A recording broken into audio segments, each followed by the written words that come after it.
Kasi, alam mo yung manloloko, ano yun? Liar? Ay, lawyer. Sorry. Ano? Hindi ko tuloy ma-pronounce ang maayos eh. Kasi minsan napapansin ko yung lawyer na congressman, nagiging liar na congressman. Ano raw, binubuli. Ano bully? Nahuli lang, nabisto lang kayo. Kaya umiiyak kayo. Ito, sa inyo to. Wala na po kayo mabobolang ngayon. Oh, mga iyakin.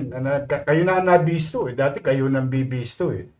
Oh, kayo yung kahol ng kahol. Ngayon kayo nabisto, umiiyak kayo na binubuli kayo. Hindi kayo binubuli. Oh, ayaw nyo lang mabisto. O tapos ngayon, pag nabisto, tuturo mo DPWH. Kawawan DPWH. Kahit magsinungaling na magsinungaling, yung congressman, na hindi ko alam yan. Basta ako gumagawa lang ng batas, ay appropriate. Yan ang palusot ng congressman. Pero sa totoo, alam ng taong bayan, pag may ginagawa, nakadisplay ang mukha niyan, nakalagay ang pangalan niyan, nagkakating ribbon niyan, pagpalpak ang ituturo nila, DPWH. Itong DPWH naman ngayon, sa mga proyekto na yan, sila ngayon ang ipit na ipit. Sila ngayon ang ipit na ipit. Bakit? May umamin na bang congressman? Wala pa. In fact, it's the other way around. Anong ginagawa ng congressman niya? Ipinapako sa krus ng mga congressman sa Maynila yung DPWH. Sino ngayon ang kahol ng kahol? Kaya kami, simple lang naman ang tanong ng taong bayan dyan. Ito, Mocha. Ano muna sabi ng mga tao? Sabi ni G. Herao, meron. Sabi ni Sally Lastillas Isleta, nakikialam sila. Sabi ni Bri Jai, Tomo. Sabi ni Teresa Montero, meron. Nakikialam sila. Hindi pwede. Alam nila yan. Hugas kamay lang mga congressman. Sabi ni Daday Ventus. Ako, galit na sila. May kickback sila. Sabi ni Cherry Con. Yung kickback, that's another story. Ako, simple pa lang ang tanong ko eh. Una kong tanong, may alam ba ang congressman sa mga proyekto na yan? Yan ang, sabi raw ng congressman nyo, shout out sa mga taga 3rd District. Hindi raw nila alam yan. Kayo humusga, mga taga 3rd District nga pala. Hindi raw nila alam yan. Nako. Pero nung pagka binubuksan na yung barangay hall, 19 million, may picture-picture pa sila. Ay, naku. Di ba? Nakalantad yung mga pangalan nila doon. Meron pa nga akong nakita, mga barangay hall, may pangalan pa ng congressman. Ay, malaki po. May initial eh. Di ilaw pa yun. Kaya, pagka ngayon, indulto, ang ipinapako sa krus, DPWH. Nauunawaan nyo ng tao. Doon naniniwala ko. Kahit anong pagsisinungaling ng congressman, kahit anong pagtanggi o pagkubli ng congressman, yan, alam ng taong bayan yan. Ngayon, yung sinasabi mga kickback, hindi ko po alam yan. Kung talaga bang may kickback sila. Ayaw ko mag-akusa ng isang bagay na wala tayo napapatunayan. Pero ang katotohanan, sa practice, nakikialam ang congressman. Alam ng taong bayan. Pangalawa ngayon, tanong ko naman. Shout out dyan, Mocha, sa mga manonood natin. Shout out yung mga nagpagawa ng bahay. 20 square meter, 30 square meter. Kahit malaki o kahit maliit. Basta mga nagpagawa ng bahay. Shout out sa mga nanonood. Ito po ang tanong ko. Mga kababayan ko sa lungsod ng Maynila. Kahol daw kayo ng kahol eh. Alam ko yung chihuahua, yun yung maingay na aso, di ba? Yung Maliit pero maingay. Yun, alam ko, kahol ng kahol yun. Tanong ko ngayon, kayo ba pag nagpapagawa ng bahay, kumukuha ba kayo ng permit? Yun ang tanong ko sa mga manonood. Tanungin natin kung ano sagot ng mga manonood. Kumukuha po ba kayo ng permit kapag kayo nagpapagawa ng bahay? Pag kayo nagpapademolish ng bahay, kumukuha ba kayo ng demolition permit? Pag kayo ba'y nagpapagawa ng bahay, kumukuha ba kayo ng building permit? Bakit sa inyo, maliit na lupa, maliit na bahay, dahil sa pagsisikap mo, pag-iipon mo, pagpupunyagi mo, o naayos mo sarili mo, gusto mo maayos yung tahanan mo. Kukuha ka ba ng permit mo ka?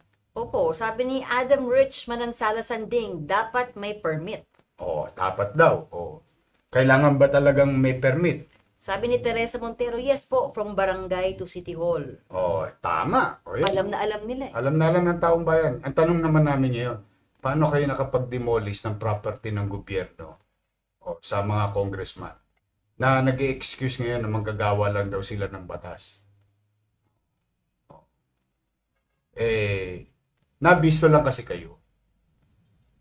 Nabisto lang kayo. Kung di kayo nabisto, walang problema. Nabisto kayo, iyakin kayo. Yan ang nangyayari. Pagka kayo makapag-akusa, wagas. Kami hindi nag-aakusa. Ayan, dyan. Bakit pag ang congressman na nagpapagawa, through DPWH, siya naman din na may sinabi, di ba? Inamin naman niya. Bakit walang permit? Pag congressman, exempted. Pag meron na pong batas na ganoon, kikilalanin natin. Pero yung batas kay Juan de la Cruz na nagpapagawa na maliit na bahay, nire-require mag-permit. Ganon din yung batas sa mga pagawaing, lalo na yan, building. Dahil yan, pag may nangyaring masama dyan, na mananagot dyan, lokal na pamahalaan. Ngayon, matanong pa, ano sabi ng mga tao? Meron daw talagang permit. Kahit nga daw po renovation lang, may permit. Sabi ni Evangeline Esguera, matatalino po sila. Sabi sa inyo, matatalino ang tao Ayaw nyo maniwala Palusot pa kayo ng palusot, mga congressman. Matatalino tao. Alam ng tao. Ngayon, ano ngayon ang itatanggi nyo dyan? So, yan po. Ngayon. Okay. Ito naman pangatlong tanong naming taong bayan. Naniniwala ba kayo, sa taong bayan, naniniwala ba kayo? Ito lang ano na to, mga opinion naman to. Naniniwala ba kayo, o mga manonood, na kailangan humingi ng permiso sa lokal na pamahalaan nitong mga proyektong ito? Tanungin natin ng taong bayan. Ano ang sasabihin ng taong bayan? Di ba? Bakit? Yun nga maliit na tao, pinahingi nyo ng permiso Yung pa kaya sila. Di komo ba sila ay congressman? Alam mo ka, naglakihan ang ulo nito mga to Iba kilala nyo naman sila nung nagsisimula pa yan. Oo. Iba talaga nagagawa ng kapangyarihan. Alam mo, minsan, ang langaw, pag tumuntong sa kalabaw, ang feeling niya, mas malaki pa siya sa kalabaw. Ganyan ang utak langaw. Ugaling langaw. Pero nandiyan dyan yan. Basta tayo ginagalang natin sila lahat. Hindi po pwede lang na mamihasa sila na yung napapalusot nila nung araw. Wardi-wardi o siga-siga. Ngayon, nakahanap kayo ng katapat, iyakin naman kayo. Ako nga, minsan. Sana pag nag-imbestiga sila sa labas ng Kongreso. Para pagka-libelous yung akusasyon nila.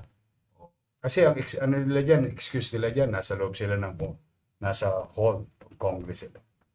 Kaya nila mang-api ng mga individual. But anyway, tapat-tapat lang yan, Brad. Shout out sa mga taga 3rd District.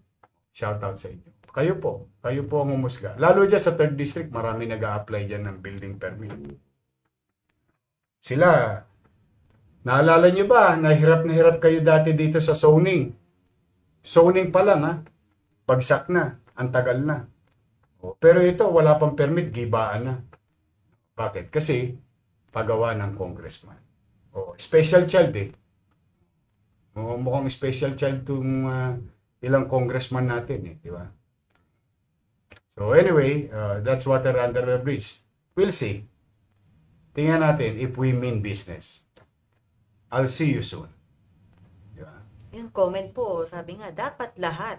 Oo. Dapat kumuha, yes po, dapat humingi ng permission sa LGU, sabi ni Amy Jovel. Alam po nila ang sagot, dapat po, sabi ni Janice Buendia Pardo Budoy. Opo, kailangan po humingi ng permiso kahit sa barangay, sabi ni Rita Pinlac. Hindi raw eh. Wala raw silang alam dyan. Ito pa magandang sinabi ni Rhea Joy F. Selim, yes, dapat. Malakas ang loob nila kasi nasa posisyon sila. Pero pag tulad lang namin na maliit na tao, aping-api sa ginagawa nila, hindi nagiging patas. See? Yan ang nararamdaman ng tao. Shoutout sa iyaking congressman. Yan, yan mga nakakuha lang kayo ng katapat eh. Pero tingin ko marami na nagsisisi dyan. Kaya, Tingin ko naman. Meron namang araw para dyan. So, okay. So, yan po. Kaya lagi ko yung mag-iingat dahil itong problema natin sa baha tuwing umuulan ay hindi mawawala agad-agad.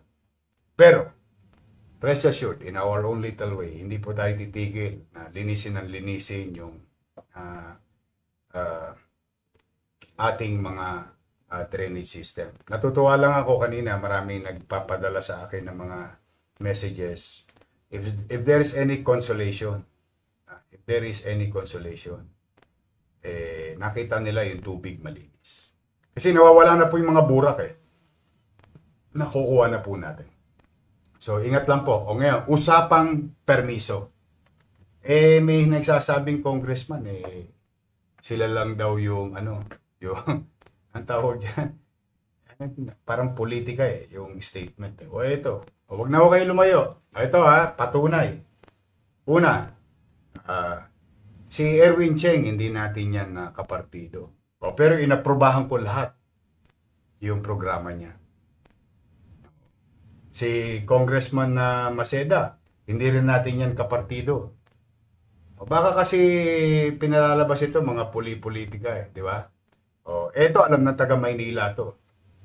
Alam ng taga Maynila, hindi pwedeng ipagkaila to sa Maynila. Kabago-bago pa lang naman ang eleksyon. Si Congressman Erwin Cheng. Daming programa, daming project. Nagpunta, sabi ko, basta ito kukunin mong permiso.